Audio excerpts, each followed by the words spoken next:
ที่ห้านี่35ใช้น้ำปลาหน่อยหนึ่งเพื่อมันเค็มไว้พี่น้องน้ำเค็มมาให้มันเค็มไว้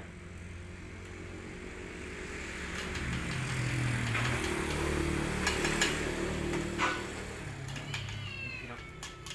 คลุนน้ำปลาเข้ากันกับน้ำท่าในการนะเราจะได้ป้านเลือดเป็ดลงนี้เพื่อจะบ่ให้มันกามพี่น้องขั้นตอนการที่เราจะให้มันกามกับเราจะให้เราจะไปจ้างน้ำอีกขั้นตอนหนึ่งพี่น้องขั้นตอนนี้เพราะว่าเราอันน่ะปาดคอเป็ดเลยเราสิบ่ให้มันกามนะพี่น้องเราก็เลยเอาน้ำปลากับน้ำท่าผสมกันนะครับบ่ให้มันกามช่วย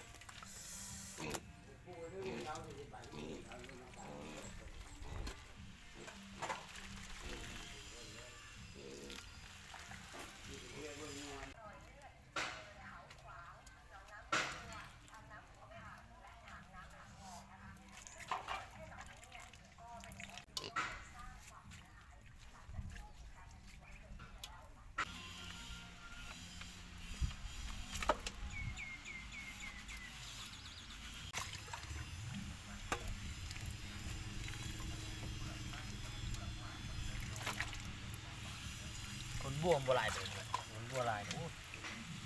ด้านเนี้ยขนาด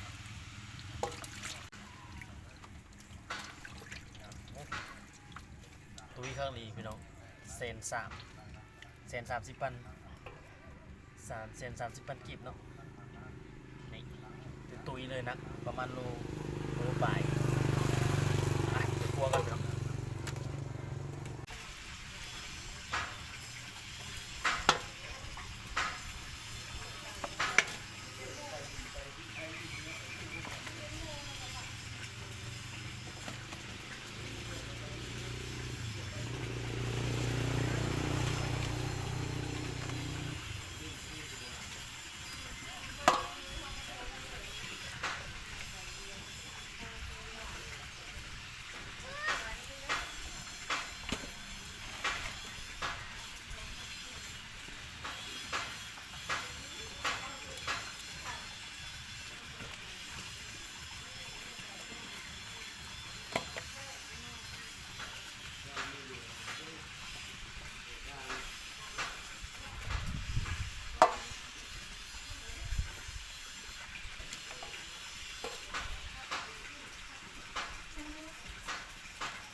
มันขนาดพี่น้อง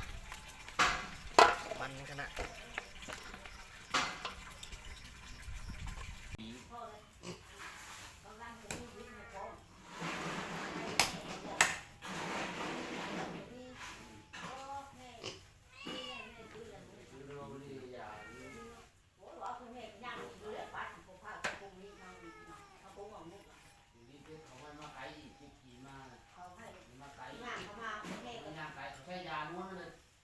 มีคำยืนส่งมันขึ้นมาให้เขาเลย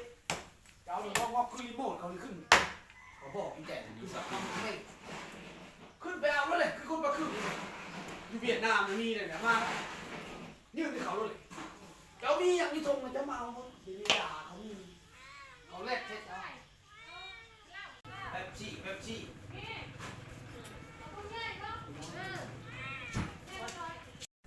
กำลังปิ้งพี่น้องปิ้งนะมีต้มสดน้ำโอ้ตัวนี้กับซีนั้นซีลาบมาพี่น้องลาบมาตัวนี้แล้วก็ซีต้าน้ำพี่น้องเปลี่ยนใจกลับมาต้าอีกที่ว่าโปรเจกต์ต้าอีกตัวนี้ชิตาตาเลือดพี่น้องตาเลือดเป็ด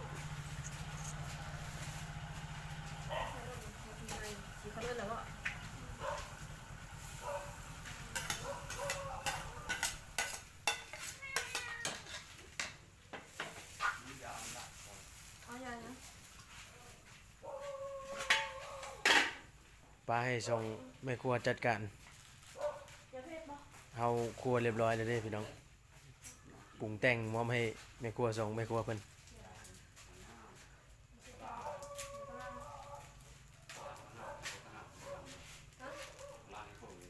ทิ้งตุดินลงไปให้มันพี่น้อง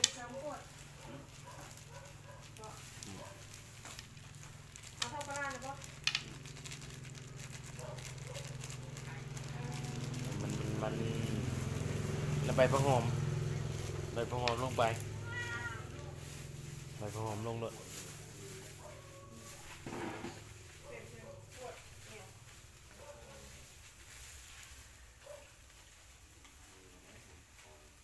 ควันชุยๆเลยพี่น้องเอ้ยมันขนาดเป็ดกะเป็ดตัวนี้มันขนาดพี่น้องมัน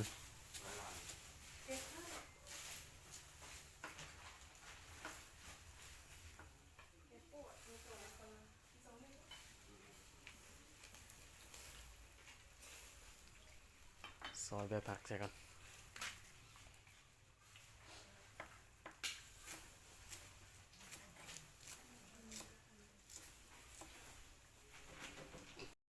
เตรียมใบผักลงพี่น้อง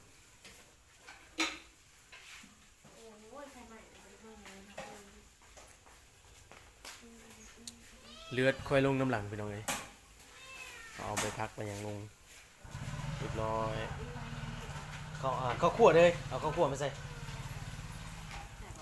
ข้าวคั่วใส่ข้าวคั่วแล้วก็มะเขือพงใส่จะบอก ใช่ เห็นบอก อืม เห็นนะ เอาข้าวคั่วแล้วก็มะเขือพง ไม่ใช่ที่หนูเห็นโมเดลนี่ได้บอกผิด อาณาไอ้เป็น อาไปด็ก เจ้าเอาไปเด็กใช่ล่ำเลยพี่น้องเลย เซฟเป็นยังบ้าน อันนี้ซอยมะเขือดิบนั่น ซอยเพชรดิบใช่ก็ได้บ่ใส่มะเขือคั่วกัน ไม่ใช่กัดเอา ใช่เป็นไรก็ได้ กัดกระเจียวกับปี น้ำหอมใช้อีกก็ได้ใช้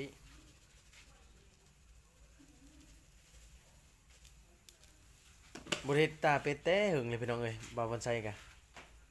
บ่ฮู้ว่าสิเป็นสิแข็งบ่นะแต่ว่าสำหรับมันเลือดนะ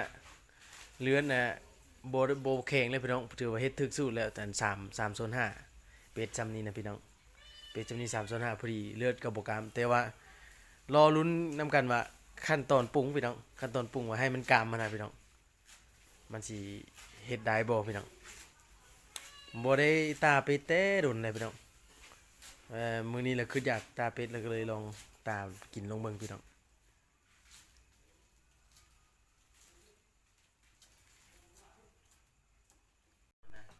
มาพี่น้องบัดนี้เฮาสิขั้นตอนการปรุงกะเอาเลยพี่น้องน้ำเปล่าๆเลยน้ำทานี่แหละ มาณเท่านี้พี่น้องทำนี้แหละ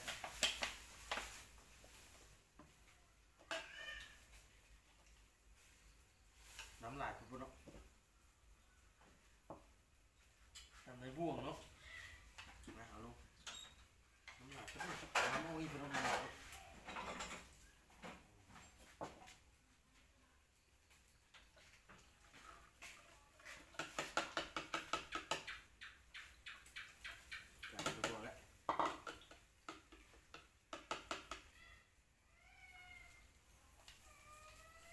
ลงเลยพี่น้องเลยมาซูมพี่นี่ไหม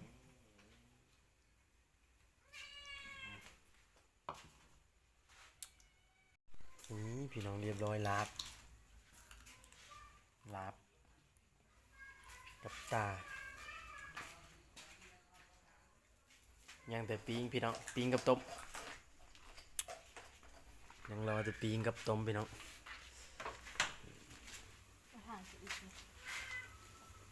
โอ้ตัวเหลืองๆห้อยๆเลยเป็นแซ่บขนาดปิ้งหัวเลยกับปิ้งกันนะปิ้งก้นมันเลยกับปิ้งกันนะปิ้งเงินปีกมันพี่น้องแล้วก็ปิ้งเงินโครงมันก้นมัน อาจารย์ ซ้ำๆเลย ไหมดูแล้ว นี่พี่น้องโอ้ปวดแล้วต้มกัน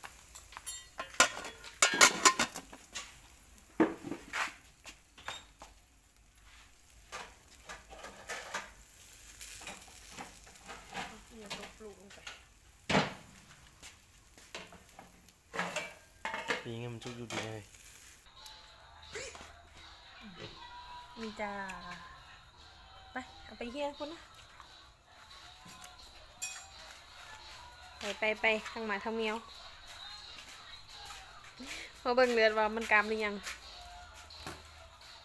ว้าโธ่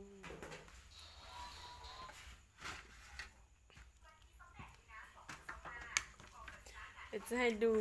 เงี้ยๆโอ้กามพอดีคักเลยสำนี้เนาะกามเลยสามสีสดอันนี้ตาอันนี้ลาบปิ้งอันนี้ปิ้งโอ้อยากใหม่ๆหน่อยหนึง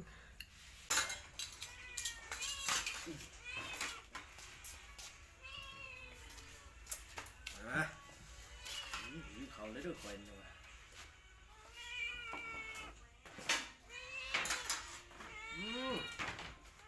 อร่อย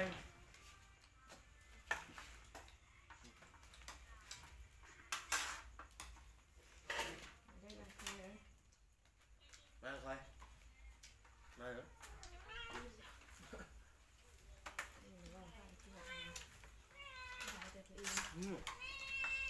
ตาเลยแปลงครับแต่กินโอ้โหแข็งมากเลยแน่ทิ้งเลย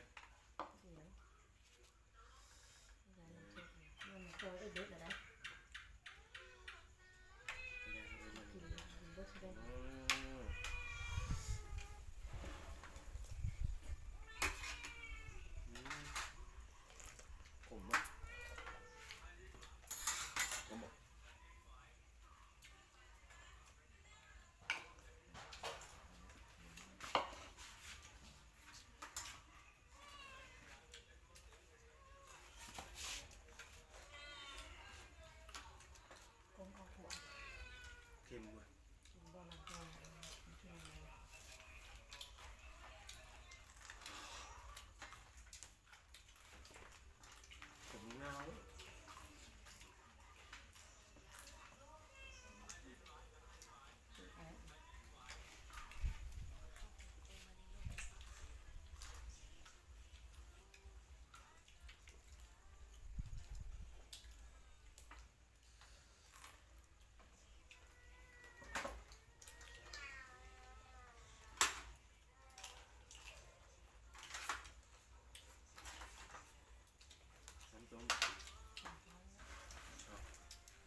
ยวก็ได้หลายเนาะ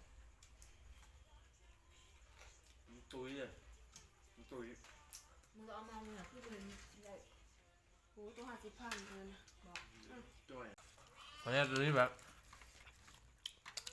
ตัวคู่ไอ้ก้อยใช้เกลือนี่มันดินั่นบอก ใส่เกลือใส่เป็นน้อย เอาเลยมันเลยเค็มเลยตัวนี้ทำดำบ่ได้ใช้ใช้เกลือเลย บ่ใส่หยัง ก่ เล อน ย เช็ดเองนะใช่แต่เป็นนัวตัวนี้มันเค็มเลยเด้เขาใช้น้ำปลาเด้ ไม่ใช่เกลือหน่อยเดียวตอนปรุงมันก็จะใส่มันจังมาก เอาพี่น้องถือว่าคลิปนี้ก็จบเพียงเท่านี้เด้อพี่น้องเด้อขอเข้าใจผู้ที่เข้ามาชมได้ติดตามบาวไซเนาะภาคติดตามได้เป็นกำลังใจบาวไซเนี่ยเด้อพี่น้องเด้อไว้พบกันคลิปหน้านะพี่น้องคลิปนี้ก็กล่าวคำว่าสบายดี